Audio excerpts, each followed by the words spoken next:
ప్రియమైన వాళ్ళారా, ప్రభు అయిన యేసుక్రీస్తు నామములో అందరికీ వందనాలు. మరి ఈ దినము మన యొక్క బైబిల్ వాక్య ధ్యానము ద్వితీయోపదేశ కాండములో నుంచి మరి 6వ అధ్యాయం 5వ వచనం చదువుతానండి. ద్వితీయోపదేశ కాండము 6వ అధ్యాయం 5వ వచనం. ఇక్కడ చెప్పబడే కార్యము రైట్ 4-5 కూడాను. ఇశ్రాయేలు వినుము, మన దేవుడైన యెహోవా అద్వితీయుడగు యెహోవా. నీ పూర్ణ హృదయముతోనూ, నీ పూర్ణాత్మతోనూ, నీ పూర్ణ శక్తితోనూ నీ దేవుడైన యెహోవాను ప్రేమింపవలను.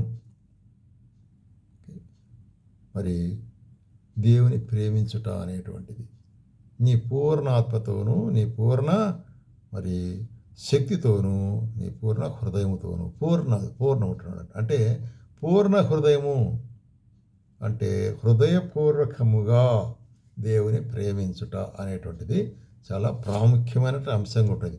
హృదయపూర్వకముగా ఆయన అనుసరించుట, హృదయపూర్వకంగా ఆయన ప్రేమించుట అనేటువంటిది హోల్ హార్టెడ్లీ, సగం కాదండి, ఆయన్ను మరి ప్రేమించుట అనేటువంటి. కాబట్టి ఇది చాలా ప్రాముఖ్యమైన కార్యం. మరి హృదయపూర్వకంగా మనం చేయవలసిన ఒక 5 కార్యాల గురించి ఇప్పుడు మనం చెప్పుకుందాం. మొట్టమొదటిగా ఆయన ప్రేమించుట అనేటువంటిది మనం ఎల్లప్పుడూ మరి హృదయపూర్వకంగా చేయాలి. మనఃపూర్వకముగా నిచ్చువాడు, మనఃపూర్వకముగా ప్రేమించువాడు అనేటువంటిది మరి చాలా ప్రాముఖ్యమైంది అనేటువంటిది. రెండవదిగా మనం చూస్తున్నాము 119వ కీర్తనలో మరి 119వ కీర్తన 2వ వచనంలో, ఆయన శాసనమును గైకొనుచు పూర్ణ హృదయముతో ఆయన వెదకు వారు ధన్యులు. పూర్ణ హృదయముతో వెదకుట, whole heartedly must search and be obedient. కాబట్టి ఆయన శాసనములు గైకొనుచు ఎట్లాగా? పూర్ణ హృదయముతో. కాబట్టి పూర్ణ హృదయంతో మనం చేయవలసింది రెండవ పని ఏంటంటే ఆయన మాటలు వినుట, ఆయన మాటలు మనం గైకొనుట అనేటువంటిది చాలా ప్రాముఖ్యమైన కార్యము అనేటువంటిది చూస్తున్నాం. అదే 34వ వచనంలో కూడా 119వ కీర్తన 34వ వచనంలో ఏమంటున్నాడంటే, నీ ధర్మశాస్త్రం అనుసరించుటకు నాకు బుద్ధి దయచేయము, అప్పుడు నా పూర్ణ హృదయముతో నేను దాని ప్రకారం నడుచుకుందును. కాబట్టి పూర్ణ హృదయముతో వెంబడించుట అంటే పూర్ణ హృదయంతో నడుచుకునుట, పూర్ణ హృదయంతో ప్రేమించుట అనేది చూసినాము. రెండవదిగా పూర్ణ హృదయంతో నడుచుకునుట అంటే ఒబీడియన్స్, అంటే విధేయులగుట, సంపూర్ణంగా ఆయన వాక్యానికి విధేయులగుట అనేటువంటిది రెండవది. మూడవదిగా మనం ఏం చూస్తున్నాం ఇక్కడ మరి సామెతల గ్రంథము 3వ అధ్యాయము 5వ వచనంలో ఏమంటున్నాడు ఇక్కడ, నీ స్వబుద్ధిని ఆధారం చేసుకునక నీ పూర్ణ హృదయముతో యెహోవా యందు నమ్మిక ఉంచుము. ట్రస్టింగ్ విత్ హోల్ హార్టెడ్లీ, అది పూర్ణ హృదయంతో నమ్మిక ఉంచుట అనేటువంటిది చాలా ప్రాముఖ్యం.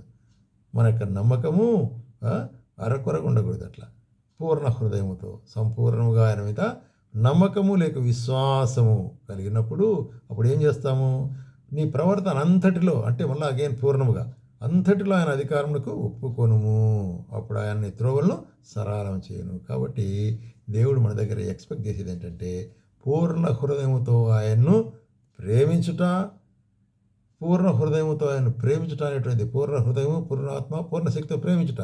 రెండవది మనం చూస్తున్నాము ఆయన వాక్యం విని దానికి విధేయులుగా ఉంటా అనేటువంటిది. మూడవది మనం చూస్తున్నామంటే మరి ఆయన నమ్మిక, పూర్ణ హృదయంతో నమ్మకం ఉంచుట అనేటువంటిది ప్రాముఖ్యమైన కార్యం. అట్లా ఉన్నప్పుడు ఏమో జరుగుతుందంటే ఆయన మనను నడిపించేవాడుకుంటున్నాడు. మన త్రోవలన్నిటినీ ఈ లోకములో మన యొక్క ముందున్నటువంటి మన భవిష్యత్తును ఆయన ఏం చేస్తాడు? ఆయన సరళం చేసేవాడుకుంటున్నాడు. అది దేవుని యొక్క నడుపుదలగా ఉంటున్నది. అట్లాగే ఇర్మియా ఏమంటాడు? ఇర్మియా 29:12-13 చదువుతాను.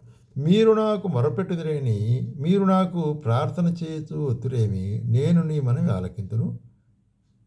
మీరు ప్రార్థన చేసినట్లయితే మీ మనవి ఆలకిస్తానని చెప్తూ తిరిగి దాన్ని నొక్కి చెప్తుంటున్నాడు. చూడండి, మీరు నన్ను వెదకినడలా, పూర్ణ మనస్సుతో నన్ను గూర్చి విచారణ చేయనడలా. చూడండి ఎంత ప్రాముఖ్యమైన కారణము, పూర్ణ మనస్సుతో కదా, చాలా ప్రాముఖ్యమైన కార్యం ఇది. పూర్ణ మనసుతో వెదకుట, పూర్ణ మనసు ప్రార్థించుట అనేటువంటి కార్యం. కాబట్టి మరి పూర్ణ మనసుతో నన్ను గురించి విచారణ చేయనడలా మీరు నన్ను కనుగొందురు అంటున్నాడు కదా. అట్లాగే మనం గమనించినట్లయితే కీర్తనల గ్రంథంలో కూడా 145వ కీర్తనలో ఏం చెప్తున్నాడు ఇక్కడ చూస్తున్నట్లయితే 145వ కీర్తనకర్త కూడా పూర్ణ హృదయముతో ఎట్లాగా మరి మనం ఆయన సన్నిధానంలో ప్రార్థించాలనే దాని గురించి మరి చూడండి. రైట్. తనకు మొరపెట్టు వారికి అందరికీ నిజముగా మొరపెట్టు వారికి అందరికీ యెహోవా సమీపముగా ఉన్నాడు. నిజముగా మొరపెట్ట అంటే పూర్ణ హృదయంతో అనే దానికి సాదృశ్యం. ఎందుకంటే తన యందు భయభక్తులు గల వారి కోరికలను నెరవేర్చును. కాబట్టి పూర్ణ హృదయముతో ప్రార్థన చేయుట అనేటువంటిది మనకు ఇర్మియా కానీ కీర్తనల గ్రంథం నేర్పించింది. మన ప్రార్థనలు ఎట్లా కూడా అందుకే యేసు ప్రభువు ఏమంటారు, ఏదైతే మనం ప్రార్థించినప్పుడు అది కలిగి ఉంటున్నామని నమ్ముచుంటున్నామో అది మీకు ఇవ్వబడును అంటాడు. కాబట్టి విశ్వసించినట్లా మనం పొంది ఉన్నామని విశ్వసించినట్లా అది మనకు కలుగును అంటున్నాడు. అటువంటి విశ్వాసంతో ప్రార్థన చేయవలసి అనుకుంటున్నాం. అట్లాగే మరి యోవేలు గ్రంథంలో యోవేలు ఏమని చెప్తున్నాడంటే చూడండి, ప్రజల గురించి ఉద్దేశించి యోవేలు చెప్పే కార్యం ఏంటంటే, ఇప్పుడైనను మీరు ఉపవాసం ఉండి కన్నీరు విడుచు దుఃఖించు మనపూర్వకమైన అద్దకు తిరిగి రండి. ఎందుకంటే ఇశ్రాయేలు తిరుగుబాటు చేసి ఉంటున్నారు దేవునికి. అయితే మీరు తిరిగి రండి అంటున్నాడు. ఎట్లాగా మరి కన్నీరు విడుచుచు అంటే భారముతో పూర్ణ హృదయముతో. ఎందుకంటే మరి ఆయన మరి కరుణావాత్సల్యత కలిగిన దేవుడు.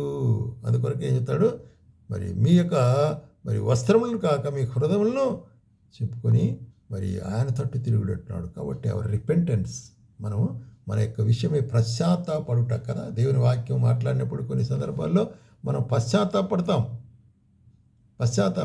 ఎందుకొరకు మరి అది పూర్ణంగా ఉండదు. ఆ నిమిషానికి పశ్చాత్తాపడి తీర్మానం చేసుకుంటాము, మళ్ళీ మర్చిపోతాం. అట్లా ఉండకూడదు. ఏమంటాడు ఇక్కడ, పూర్ణ హృదయంతో నువ్వు పశ్చాత్తాపడితే ఆయన మిమ్మల్ని సంపూర్ణంగా మరి క్షమిస్తాడు. ఎందుకంటే ఆయన ఎటువంటి వాడు, కరుణావాత్సల్యం గలవాడు, శాంతమూర్తి, అత్యంత కృపగల దేవుడు.